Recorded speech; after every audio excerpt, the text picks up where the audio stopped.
Allah telah memerintahkan salah satu malaikat menemui iblis, supaya dia menghadap Rasulullah untuk memberitahu segala rahasianya, baik yang disukai maupun yang dibencinya. Hikmahnya adalah untuk meninggikan derajat Nabi Muhammad dan juga sebagai peringatan dan perisai kepada umat manusia.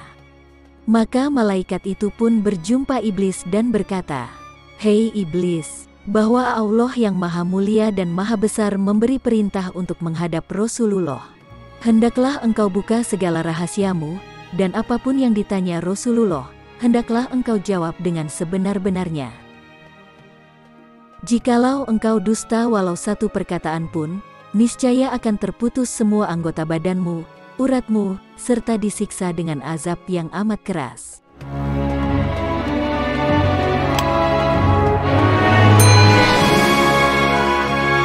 Mendengar ucapan malaikat yang dahsyat itu, iblis sangat ketakutan. Maka segeralah dia menghadap Rasulullah, dengan menyamar sebagai seorang tua yang buta sebelah matanya, dan berjanggut putih 10 helai, panjangnya seperti ekor lembu. Iblis pun memberi salam, tapi hingga 3 kali tidak juga dijawab oleh Rasulullah. Maka iblis menjawab salamnya sendiri, "Alaihi laknat."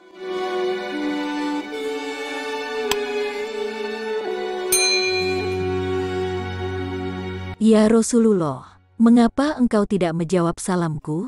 Bukankah salam itu sangat mulia di sisi Allah?"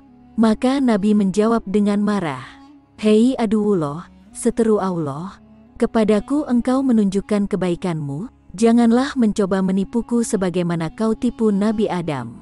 Sehingga keluar dari surga, Habil mati teraniaya dibunuh Kabil dengan sebab hasutanmu, Nabi Ayub engkau tiup dengan asap beracun ketika dia sedang sujud kepada Allah. Hingga dia sengsara beberapa lama. Nabi Daud dengan perempuan Uria, Nabi Sulaiman meninggalkan kerajaannya karena engkau menyamar sebagai istrinya. Dan begitu juga beberapa anbiya dan pendeta yang telah menanggung sengsara akibat hasutanmu. Hei iblis, sebenarnya salam itu sangat mulia di sisi Allah Azza wa Jalla, cuma salammu saja aku tidak hendak menjawabnya karena diharamkan Allah. Maka aku kenal baik-baik engkaulah iblis, raja segala iblis, syaitan dan jin yang menyamar diri. Apa kehendakmu datang menemuiku?" Iblis pun menjawab, "Ya Nabi Allah, janganlah engkau marah, karena engkau adalah Hatamul Anbiya, maka dapat mengenaliku. Kedatanganku adalah diperintah Allah untuk memberitahu segala tipu dayaku terhadap umatmu dari zaman Nabi Adam hingga akhir zaman. Ya Nabi Allah, setiap apa yang engkau tanya, aku bersedia menerangkan satu persatu dengan sebenarnya. Tiadalah aku berani menyembunyikannya." Maka iblis pun bersumpah menyebut nama Allah dan berkata, "Ya Rasulullah, sekiranya aku dusta barang sepatah pun, niscaya hancur leburlah badanku menjadi abu."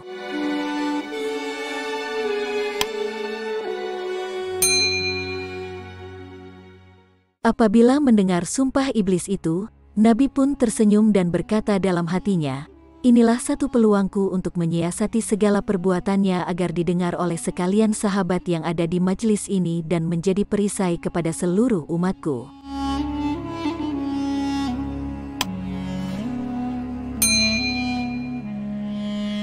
Hei iblis, siapakah sebesar-besar musuhmu dan bagaimana aku terhadapmu? Ya Nabi Allah, engkaulah musuhku yang paling besar di antara segala musuhku di muka bumi ini. Maka Nabi pun memandang muka iblis, dan iblis pun menggeletar karena ketakutan. Sambung iblis, "Ya Hatamul Anbiya, adapun aku dapat merubah diriku seperti sekalian manusia, binatang dan lain-lain. Hingga rupa dan suara pun tidak berbeda, kecuali dirimu saja, yang tidak dapat aku tiru, karena dicegah oleh Allah. Kiranya aku menyerupai dirimu, maka terbakarlah diriku menjadi abu.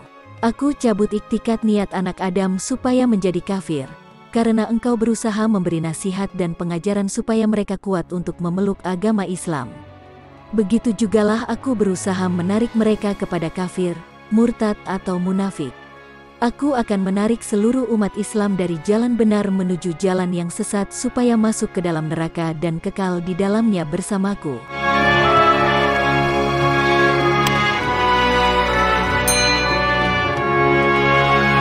Hei iblis, bagaimana perbuatanmu kepada makhluk Allah? Iblis pun menjawab, adalah satu kemajuan bagi perempuan yang merenggangkan kedua pahanya kepada lelaki yang bukan suaminya, hingga mengeluarkan benih yang salah sifatnya.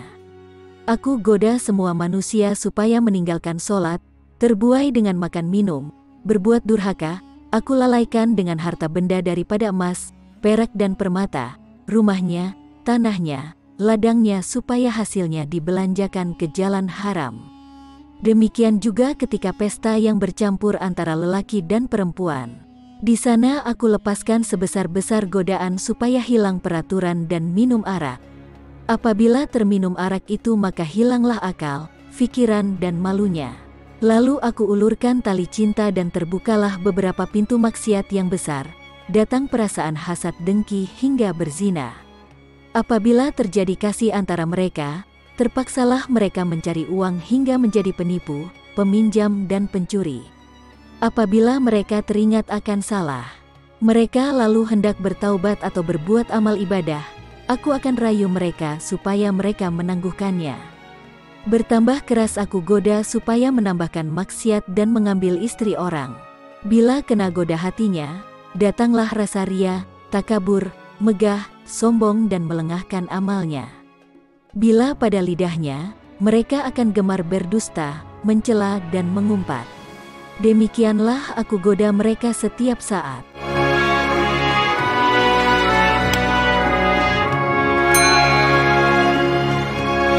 Hei iblis, mengapa engkau bersusah payah melakukan pekerjaan yang tidak mendatangkan faedah, bahkan menambahkan laknat yang besar serta siksa yang besar di neraka yang paling bawah?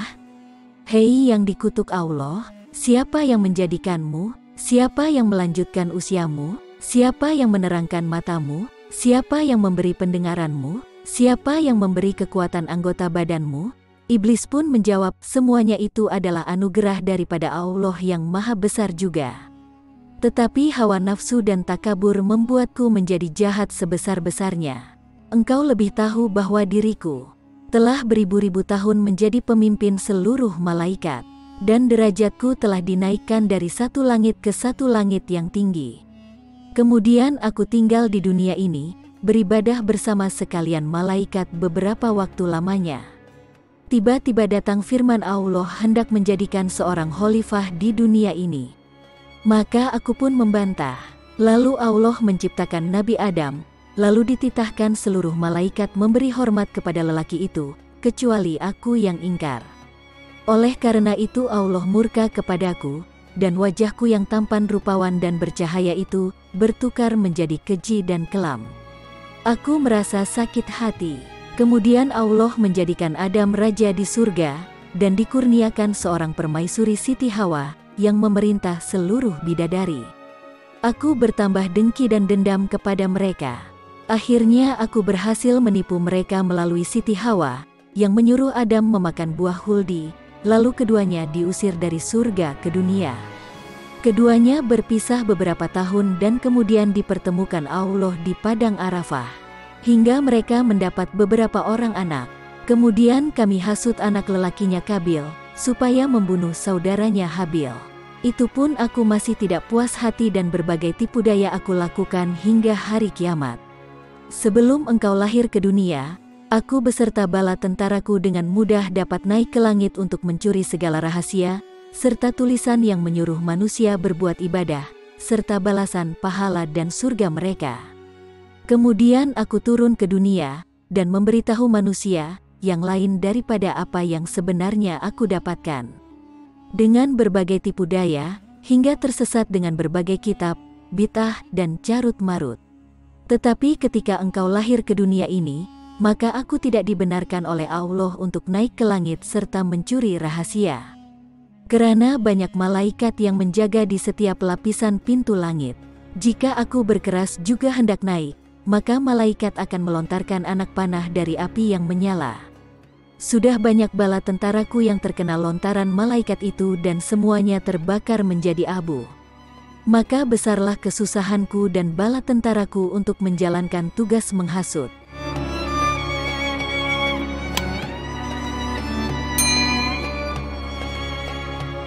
Hei iblis, apakah yang pertama engkau tipu dari manusia? Iblis pun menjawab, pertama sekali aku palingkan iktikat niatnya, imannya kepada kafir. Juga ada dari segi perbuatan, perkataan, kelakuan atau hatinya. Jika tidak berhasil juga, aku akan tarik dengan cara mengurangi pahala. Lama-kelamaan mereka akan terjerumus mengikut kemauan jalanku.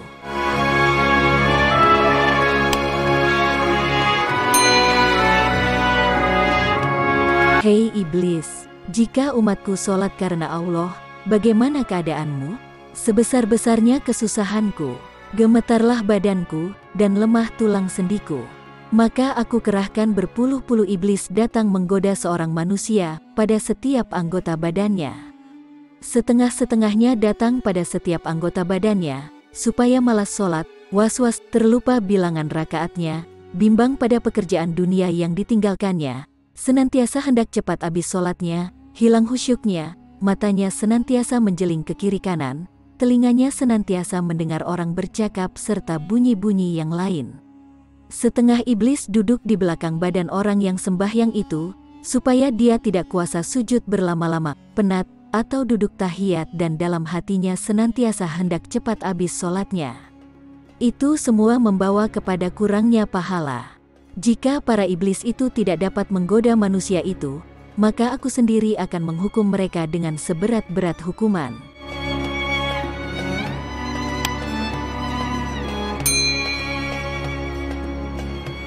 Jika umatku membaca Al-Quran karena Allah, bagaimana perasaanmu?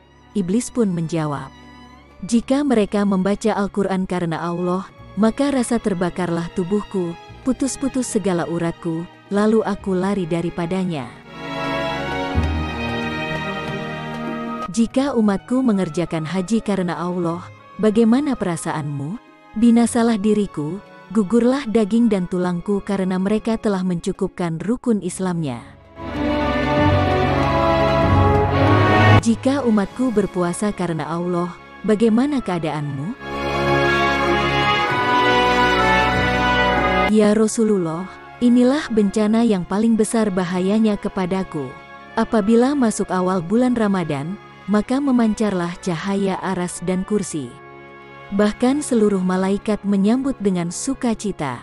Bagi orang yang berpuasa, Allah akan mengampunkan segala dosa yang lalu dan digantikan dengan pahala yang amat besar, serta tidak dicatatkan dosanya selama dia berpuasa. Yang menghancurkan hatiku ialah segala isi langit dan bumi, yakni malaikat, bulan, bintang, burung dan ikan-ikan semuanya siang malam mendoakan ampunan bagi orang yang berpuasa.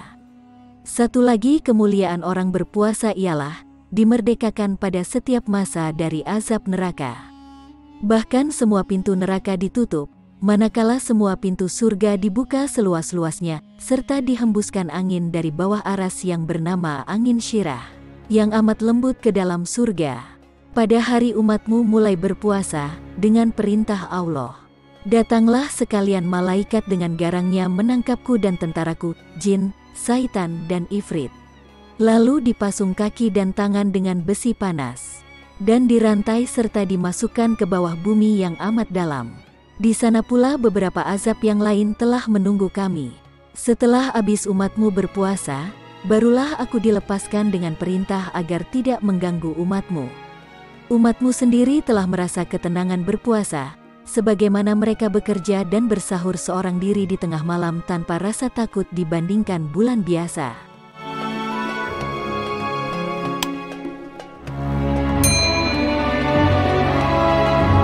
Hei iblis, bagaimana seluruh sahabatku menurutmu?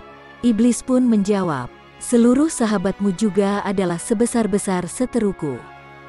Tiada upayaku melawannya, dan tiada satu tipu daya yang dapat masuk kepada mereka.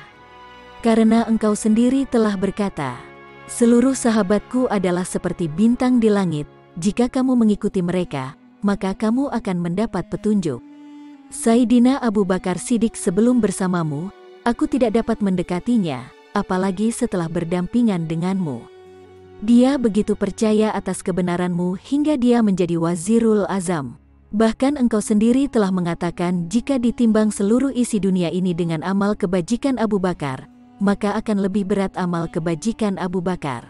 Tambahan pula dia telah menjadi mertuamu, karena engkau menikah dengan anaknya, Sayyidatina Aisyah yang juga banyak menghafaz hadis-hadismu. Sayyidina Umar Al-Khattab pula tidaklah berani aku pandang wajahnya, karena dia sangat keras menjalankan hukum syariat Islam dengan seksama. Jika aku pandang wajahnya, maka gemetarlah segala tulang sendiku karena sangat takut. Hal ini karena imannya sangat kuat, apalagi engkau telah mengatakan, jikalau ada nabi sesudah aku, maka Umar boleh menggantikan aku. Karena dia adalah orang harapanmu, serta pandai membedakan antara kafir dan Islam, hingga digelar Al-Faruq. Sayyidina Utsman bin Affan lagi, aku tidak bisa bertemu, karena lidahnya senantiasa bergerak membaca Al-Quran. Dia penghulu orang sabar, penghulu orang mati syahid, dan menjadi menantumu sebanyak 2 kali. Karena taatnya, banyak malaikat datang melawat dan memberi hormat kepadanya.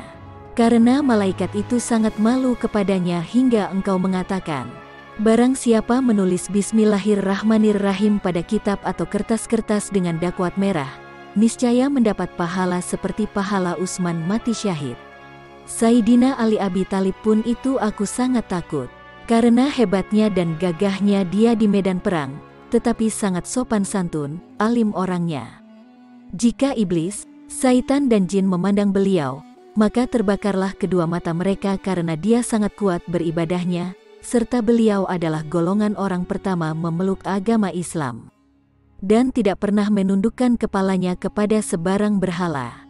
Bergelar Ali Karomallahu Wajhah, dimuliakan Allah akan wajahnya, dan juga harimau Allah.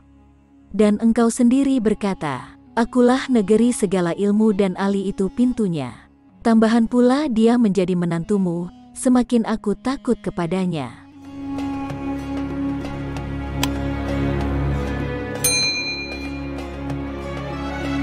Bagaimana tipu daya engkau kepada umatku? Iblis menjawab, umatmu itu ada 3 macam. Yang pertama seperti hujan dari langit, yang menghidupkan segala tumbuhan. Yaitu ulama yang memberi nasihat kepada manusia supaya mengerjakan perintah Allah serta meninggalkan larangannya, seperti kata Jibril. Ulama itu adalah pelita dunia dan pelita akhirat. Yang kedua, umat Tuhan seperti tanah. Yaitu orang yang sabar, syukur dan ridho dengan karunia Allah. Berbuat amal soleh, tawakal dan kebajikan. Yang ketiga umatmu seperti Fir'aun, terlampau tamak dengan harta dunia, serta dihilangkan amal akhirat. Maka aku pun bersuka cita, lalu masuk ke dalam badannya, aku putarkan hatinya ke lautan durhaka, dan aku hela kemana saja mengikuti kehendakku. Jadi dia senantiasa bimbang kepada dunia dan tidak hendak menuntut ilmu, tiada masa beramal ibadah, tidak hendak mengeluarkan zakat. Lalu aku goda agar minta kaya dulu, dan apabila diizinkan Allah dia menjadi kaya, maka dilupakan beramal, tidak berzakat seperti Karun yang tenggelam dengan istana mahligainya. Bila umatmu terkena penyakit, tidak sabar dan tamak, dia senantiasa bimbang akan hartanya, dan setengahnya asyik hendak merebut dunia harta, bercakap besar sesama saudara muslim, benci dan menghina kepada yang miskin, membelanjakan hartanya untuk jalan maksiat, tempat judi dan perempuan lacur.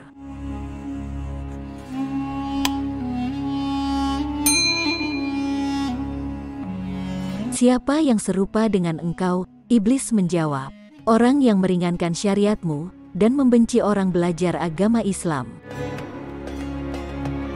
Siapa yang mencahayakan muka engkau? Iblis menjawab, orang yang berdosa, bersumpah bohong, saksi palsu, pemungkir janji. Apakah rahasia engkau kepada umatku? Iblis menjawab, jika seorang Islam pergi buang air besar serta tidak membaca doa pelindung syaitan, maka aku gosok-gosokkan najisnya sendiri ke badannya tanpa dia sadari. Jika umatku bersatu dengan istrinya, bagaimana hal engkau? Jawab iblis, jika umatmu hendak bersetubuh dengan istrinya, serta membaca doa pelindung syaitan, maka larilah aku dari mereka. Jika tidak, Aku akan bersetubuh dahulu dengan istrinya, dan bercampurlah benihku dengan benih istrinya. Jika menjadi anak, maka anak itu akan gemar kepada pekerjaan maksiat, malas pada kebaikan, durhaka. Ini semua karena kealpaan ibu bapaknya sendiri. Begitu juga jika mereka makan tanpa membaca bismillah, aku yang dahulu makan daripadanya. Walaupun mereka makan, tiadalah merasa kenyang.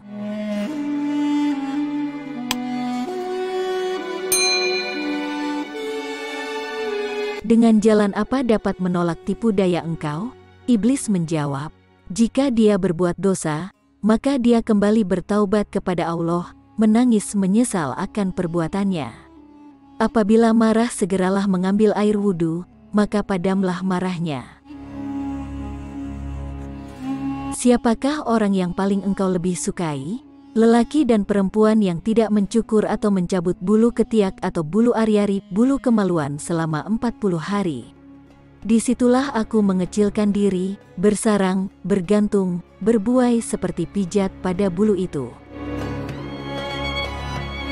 Hei iblis, siapakah saudara engkau? Iblis menjawab, orang yang tidur telungkup, orang yang matanya terbuka di waktu subuh tetapi menyambung tidur lagi. Lalu aku lenakan dia hingga terbit fajar. Demikian jua pada waktu zuhur, asar, maghrib dan isya, aku beratkan hatinya untuk sholat.